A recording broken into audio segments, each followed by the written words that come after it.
We are starting to see a bit of a Bitcoin pump, and I must say I like it, and I'll tell you the reason why I like it. I think this pump could actually continue. Believe it or not, you know, I've been pretty skeptical about Bitcoin actually pumping, but here we are, 61,730. I'm going to show you exactly why I think we're going to continue pumping. If it's not, I mean, it could just be for the sake of seasonality. If you look at the seasonality chart, which I've put out here, the one thing that you'll notice about the chart is that June, you could say, is not always the best month, so to speak. But what you can see is that every single time in June, if we had a red June, we always have a red July. And specifically, if we talk about the midterm years, which here would be 2026, which is, as you can see, we are already green. But let's go back to 2022. In 2022, 37% negative in June, and then a 16.8% return in July. Let's go back a few more years. So 4 years from 2022, 2018, a negative 14% in 2018, and then a 20% in June and in July. And so the trend actually continues. Whenever we have a red June, specifically, we have a green July. But specifically, when we get into the midterm years, then we get a July pump. Now, look, I'm not really basing my entire thesis on the fact that, you know, June, July, and seasonality. But there are a whole lot of other indicators that basically show this. On the other side, which is the stock market side, which of course we know that we need the stock market to play nice if we want crypto to be nice. It's worth noting that the stock market, the SPX, hasn't closed a red July since 2014. That's 11 in a row green July. So it feels like the stock market could actually play ball as well. And I'll show you the fundamental reasons why the stock market could actually play ball.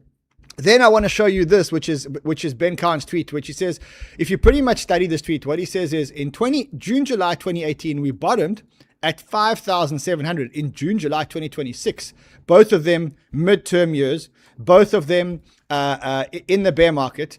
He says we bottomed at 57,000 and now we could be starting that bounce. Now, generally what happens is in midterm years, we bounce sometime in July and then we continue until November. So we actually pump till November. I'll actually show it to you beautifully on the chart before we actually get into the meat and potatoes of the show. But if you go to, let's go into 2023 or 2021, what you can see is if we go here to June, so that is June over there, right? Over here. What you can see is that we went up from June, July. Let me make it a little bit bigger for those of you who are struggling to see like me. And when we get into the end of August, we then start the bottoming process, and we normally we bottom around October and November, and that's the absolute bottom. Now, I want to show you all the data that actually takes us to that level. So Ben's obviously said it like that. What you can see from this chart that was actually made by our researchers, what you can see is that you get the June pump, which takes you into the November dump, which is plus 46%. That happened in 2018. 2022, again, a midterm year, again, a bear market year. We went up from the beginning, from June when we bottomed. And here it says that we bottomed on the 18th of June. We went up 42% in July. And then eventually we landed up going towards that November dump, which actually took us to the bottom. So I'm going to show you the data as to why this could all happen. But I think if you don't feel like watching the rest of the show, what you could basically say is, look, there is a pump happening right now in Bitcoin. That pump could actually last. If I look at the Bitcoin price now, corner of the screen, 61,780, 61,800. It is starting to get momentum. I do also believe that if you're going to be in this pump, Bitcoin is not the optimal place to be. So just spoiler alert. I think if you do believe that there is going to be a pump, and I do believe that there is going to be a July pump, then I don't really want to be in Bitcoin. In fact, I sold some of my Bitcoin earlier. I put them into another token, which I'll show you at the end of the show as well. So how does that sound to you guys? I can't hear a thing. Sounds good to me. It definitely sounds good to me. See, everybody's back. Triple Money's back. Mountain Man's back. Yesterday he said I'm a scammer. Today he likes. Well, there's Afrikaans people here. 𝗙𝗵𝗰𝗲. Yeah. Banter, he says. Okay, lekker. There's Afrikaans people in the chat, but there's Afrikaans people in the chat. All right, let's get the show on the road, guys. Let's get going.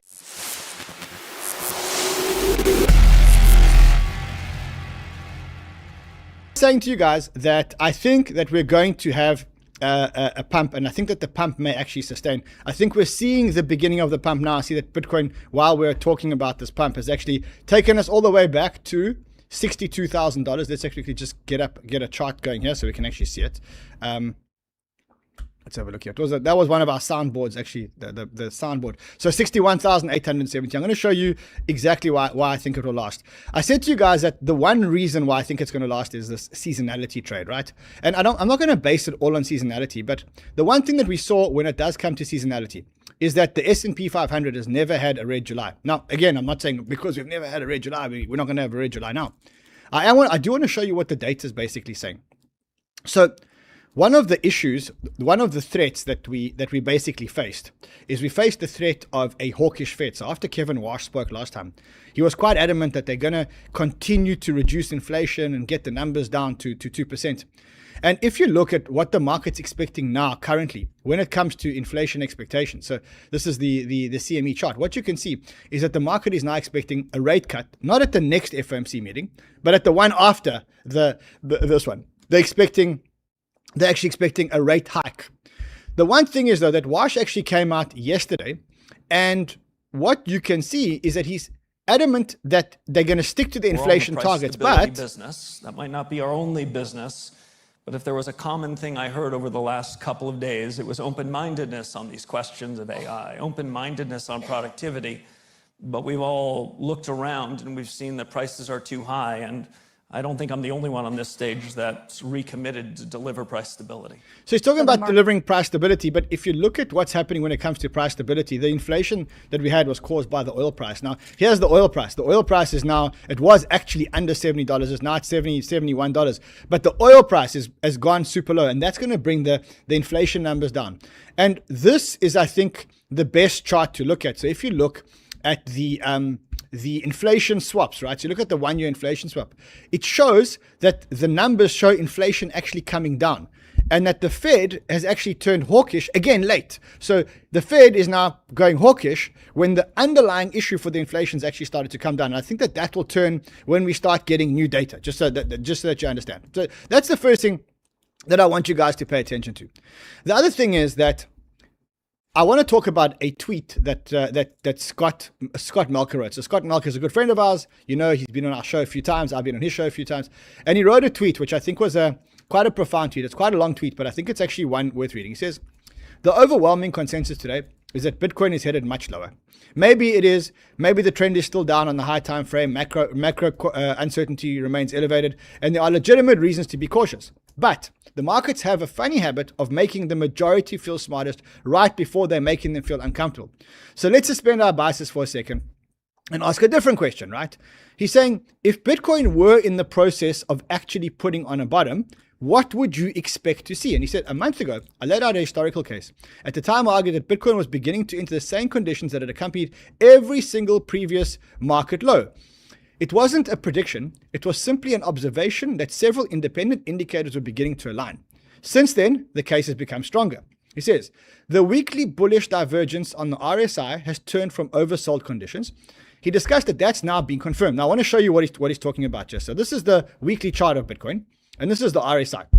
Now, for those of you who don't know what a bullish divergence on the RSI is, when the RSI is the momentum indicator, which usually signifies when the sentiment is turning. What you want to look at is you want to look for cases where the price continues to go down, but the momentum or the sentiment is starting to go up. So here you can see that the momentum or the sentiment is starting to go down and the price is going down. There's no divergence. But what you can see here is that the price continues to go down. But here, as you can see, the momentum is basically starting to swing. There's a better chart that shows that over here. So on a slightly different time frame, you can see that on the weekly, the price continues to go down, but the sentiment is starting to change. Now, Scott's basically saying that when there is a divergence on higher time frames, so he says Bitcoin also continues to find support around the 50-month moving average. We've been there. We've also looked around the 200 weekly MA. We spoke about that indicator a few times, and I've showed you that 200 weekly MA usually marks the bottom, except in the last bear market, it didn't mark the bottom. But normally in bear markets, the 200 weekly MA marks the bottom. You see it before it there and over there. We had it over there. Here, we went below it. We went 40% below it, actually. And here we actually got to the bottom here. So Scott's saying that indicator has also done that. He says on-chain metrics have basically shown that supply levels that usually coincide with capitulations are actually starting to be met. He says then the fear and greed is in the gutter. We've obviously monitored the fear and greed, and we know that the fear and greed hasn't been this low for such a low period of time. He also talks about strategy. And if you look at what's happening today in MicroStrategy, what you can see is that STRC is not at 100, but now the dividend is back to 12%, which, by the way, I think is a big mistake on 𝗙𝗪's side.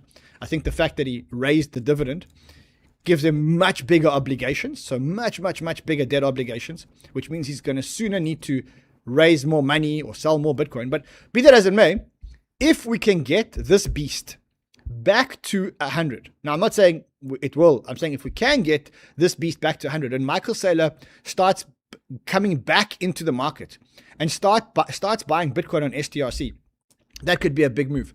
But this is what Scott says, which I think is very interesting. He says this brings me to exactly what I think is most important. Most major bottoms don't form when everyone suddenly becomes bullish.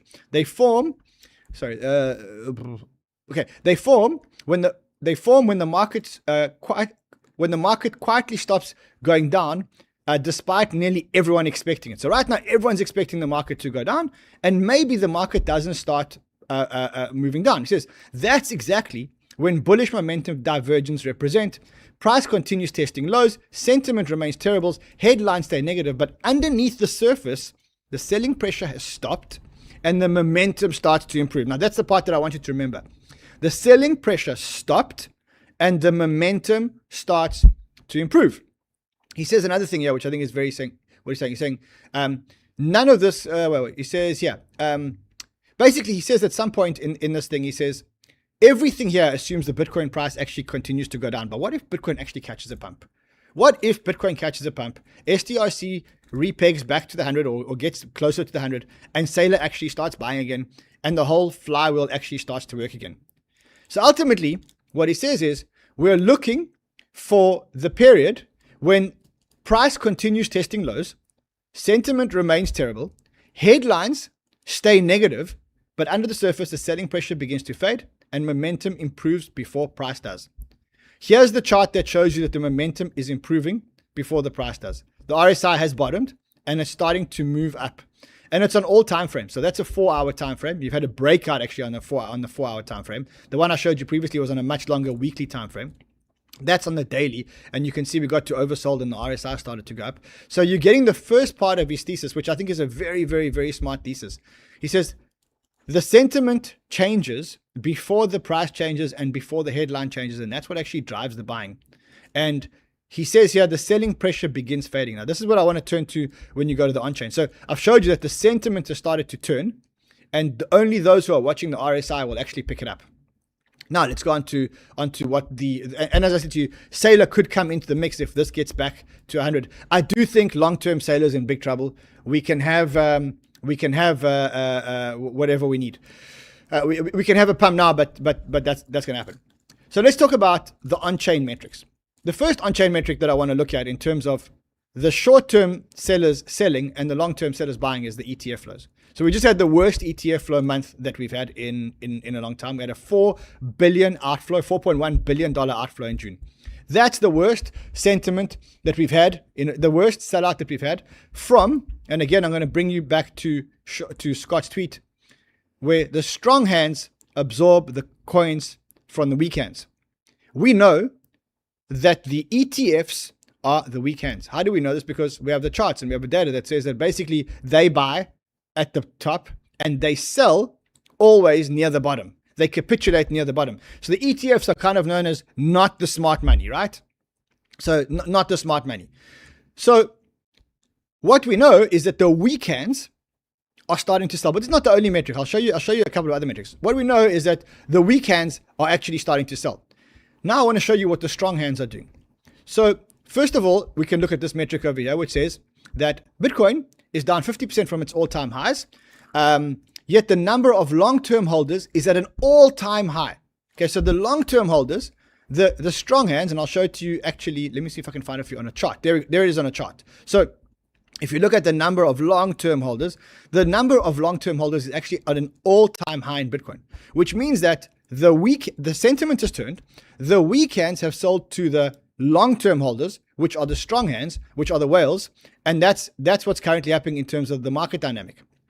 In terms of selling pressure, this is a chart that shows when the selling pressure is exacerbated, right? So if you want to read the explanation of how this... So the sell side risk ratio measures the realized profits and losses relative to market capitalization. In simpler terms, it tracks how aggressively market participants are cashing out. This is this chart over here. And what you can see is that market participants are starting to capitulate. The short-term holders are starting to capitulate. And the people who are buying it are the long-term holders. Now I'm going to jump to another chart that shows you what happens in times like this when the long-term holders actually start buying. In March 2020, whales buy 150,000 Bitcoin. Everyone calls them insane, and then Bitcoin does an 18x. In November 2022, whales buy 180,000 Bitcoin. That's that spike over here. And people are calling for $10,000, and Bitcoin did a 7x. Here we are again, and the same whales are buying, are accumulating like crazy, and your timeline's calling for 30K. So what we can see is that if you look at Scott's tweet, and I do believe that like his thesis is spot on. We've seen a shift in the sentiment. We've seen bad sentiment for a long time. We've seen market capitulation for a long time. People believe that it's over for Bitcoin. It's the only asset that hasn't run, etc., etc. But on all time frames, the sentiment is starting to shift. If you are tapped into the market like we are tapped into the market, you've probably just started picking all of that up, which is great because I don't think you're too late. I think you're still here to catch the pump.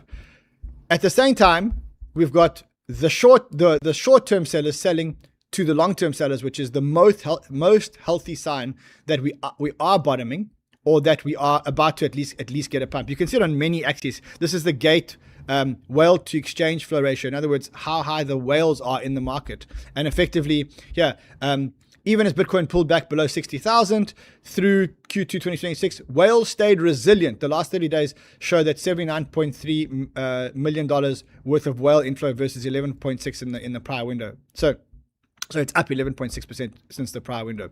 So this is what I'm trying to show you. I'm trying to show you that there's a bullish divergence in the charts. There are short-term hands capitulating into long-term hands. And as Scott says, this is the pattern that typically marks the beginning of the bottom. Now, we don't know when the bottom's going to be. Bottoms can happen when people least expect it. What we do know is traditionally it happens around October, November in the pre-halving year with a pump in July. And that pump in July takes us to a top. And that top usually gives us the last dump before the end of the bear market. July, August, September, October, 4 months is the big time horizon with a big 20% up in July, like someone says, 𝗕𝗬𝗕𝗄, I can't pronounce his name, but he says, maybe another 20% up in July. So yes, that's the theory. That's basically what I'm expecting here.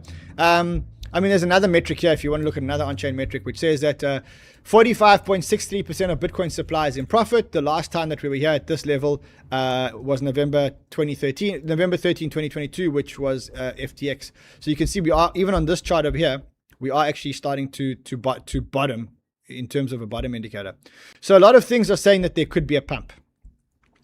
So yes, there is going to be a pump. And I'll talk about one token that I want to be in the pump. In fact, let's talk about that. And then I want to talk about something else as well. So as I mentioned to you, there could already be a pump. And if there is a pump, then the one token that seems to be doing quite well in this pump is Solana. So I pulled out the Solana chart here. It's now back up to $82. But more importantly, if you look at, for example, let's just look at it like this and say, okay, let's look at the Sol BTC chart. So how is Sol doing relative to BTC? So look at that Sol BTC chart, which is how well Sol's doing relative to Bitcoin. Or let's look at the Sol ETH chart, which is how well Sol's doing relative to ETH. You can see that Solana has a lot of relative strength at the moment. Let's actually see something else, Sol Hype. Let's see how Solana is doing relative to Hype. Okay, you have to create that chart. So it's divided by Hype USD. So let's see how that works. Okay, so it's also turned relative to other altcoins. So Sol Hype has also started to turn.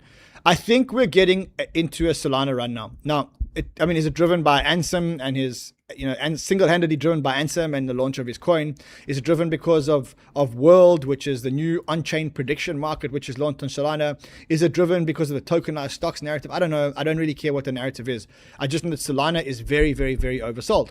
And so right now, if you think that there's going to be a pump, maybe where you want to be is in Solana. And if you want to get a little bit more risk risky, because I know you guys love risk, then maybe get into the Solana betas. Like there's a whole lot of Solana betas that have run, which I wouldn't touch. Like if you look here, let's quickly go to this and like look at like Backpack, for example. So Backpack, let's see if it, there we go. So, I mean, you can see that one's gone absolutely parabolic. They got a Mika license for tokenized stocks. But there are a whole lot of other ones. Like, for example, like I looked at today at Radium. I was like, Radium hasn't started running yet. Yes, it has run a little bit. Sorry, just get us a better chart than that. It has run a little bit. But, I mean, if you look at the lows are around 55, 60 cents. It's only trading at 71 cents. This is a token that came from like $8 at one point. If you look at Meteora, which is another one that I've been looking at, I mean, it's up. It is up in the last couple of days, but it's only at 19 cents or 0.19. So I do think there's going to be a Solana pump. You can see, I mean, one thing I was very surprised at is if you look at the Solana transactions, we're pretty much, I mean, let's just see when Solana had higher transactions than today. I mean, Solana's pretty much at all-time highs in terms of transactions. Unbelievable to think that we're in a bear market and this is what's happening in terms of Solana transactions. So there is something happening in Solana. I do think that now there's going to be a major rotation into Solana. I don't think you've missed it. I think that there's like you can look at the normal Sol proxies. Like what are the normal Sol proxies? You can look at we have been buying GTO since I think 0.3 or 0.2 something. So JTO USD. Don't remember when we started buying it in front runners. Yeah, we were buying it around here. It's now at 78 cents. You've got I mean, Jupiter is the proxy, but Jupiter is a $1.5 billion token. That is a nice proxy for Solana. It is also up from 15 to 24. What other ones are there? So there's Pump. Look, I must be honest, I sold my Pump Fund position. I just needed the money for other stuff. But if the trenches start pumping, Pump Fund will start pumping again with the trenches, you know. So I think, long story short here, keep your eyes on Solana, because I think that you're seeing that there's a lot of relative Solana strength. And I think that if you think there's going to be a Bitcoin pump before the last dump, or maybe, you know, there's also a chance that, and I'm not calling the bottom here or whatever you want to, you know, there is a chance that everyone's expecting one last dump into November and we don't get that one last dump. That could happen. I'm expecting it. I'm expecting one last dump. I'm expecting it to coincide with a stock market crash. But there is a chance that it won't happen. And then the problem is that you'll end up getting sidelined. So what am I saying? I'm not saying you should FOMO in here. I'm saying that there is a bounce coming up. It could turn into something. And if it does turn into something, I think I want to be in Solana and the Solana betas for the next rotation. That's what I'm thinking at the moment. I'll give you some hope here based on yesterday's show. When I did the show yesterday, a lot of people asked me about this tweet, which said from 𝗕𝗬𝗕𝗗, who's the founder of 𝗙𝗘𝗙𝗏, and he says it is 𝗙𝗙𝗙𝗏, right? I keep getting them confused with it is 𝗙𝗙𝗙𝗏, yeah. He says that there is likely one more Bitcoin parabolic cycle ahead of us, and that cycle would need capital. So he says if Bitcoin can bring in $1 trillion in realized capital, now bear in mind, we bought in $697 billion this cycle. So bringing in another $1 trillion, it doesn't sound like a lot, right? We've already bought in $697 billion. If we could bring in the real institutional capital and we get real institutional capital allocation and we get $1 trillion that is pumped into the market, then we ran a model with Claude, and that could take if we get another cycle and we get $1 trillion coming into crypto in that cycle, then you could have the projected market cap going up to $7 trillion from where we are now at $2 trillion, which means the entire market cap could go up a 3.5x or 4x. So again, we would need major institutions to unlock capital.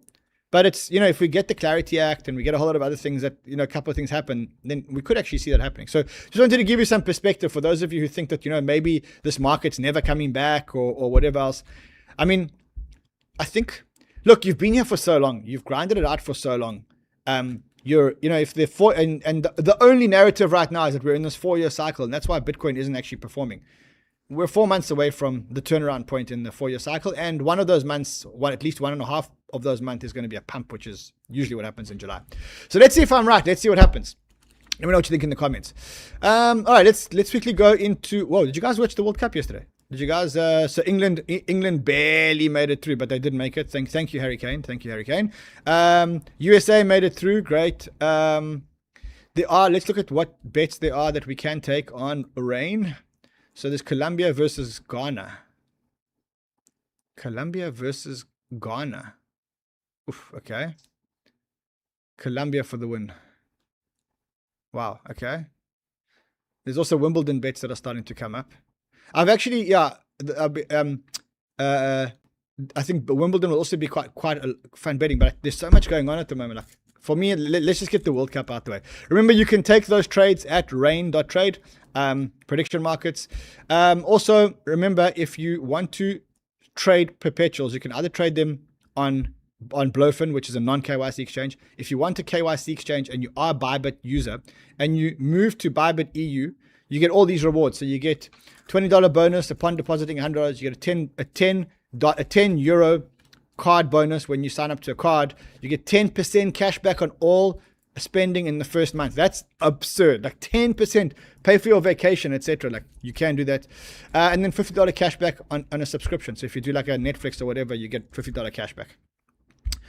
All right, my friends, listen. So I'm going on vacation. I will not be here tomorrow. I will not be here next week, and I may be here next week if stuff happens. So if stuff's going on, I'll be here, and I'll be bringing you crypto love and crypto wisdom. But otherwise, I'm going to take some well-deserved time with the family, and some well-deserved summer time because I need to be in summer. I'm tired of winter.